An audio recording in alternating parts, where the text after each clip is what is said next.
In section 4.1.43, the linear correlation between violent crime rate and percentage of the population that has a cell phone is negative 0.918 for years since 1995.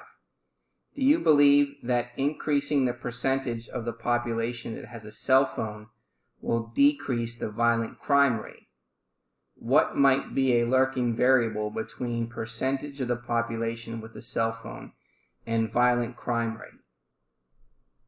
First question is, will increasing the percentage of the population that has a cell phone decrease the violent crime rate? And choose the best option below.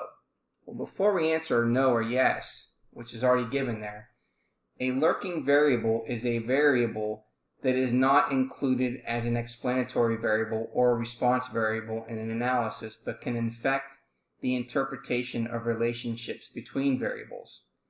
A lurking variable can falsely identify a strong relationship between variables, or it can hide the true relationship. For example, a research scientist studies the effect of diet and exercise on a person's blood pressure. Lurking variables that also affect blood pressure are whether a person smokes and stress levels.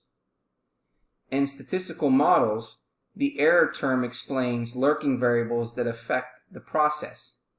To discover lurking variables, you must take time to understand your data and the important variables that can affect the process. You can also create a plot of the data to look for non-linear trends that can identify the presence of a lurking variable.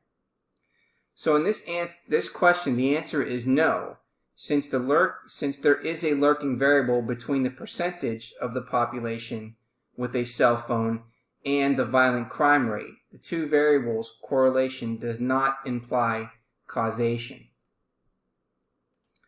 Next question says, what might be a lurking variable between percentage of the population with a cell phone and violent crime rate?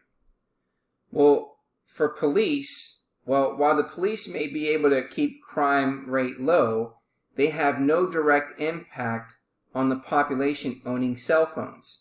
So that would not be a lurking variable between percentage of the population with a cell phone and violent crime rate. Cell phone signal strength. Well, cell phone signal strength may have an impact on how much of the population own a cell phone, but it has little correlation with violent crime rate. The average cell phone's effectiveness as a weapon. Most violent crimes are not committed with a cell phone. And then the last one is the economy. In a strong economy, crime rates tend to decrease, and consumers are better able to afford cell phones. So therefore, the economy might be a lurking variable.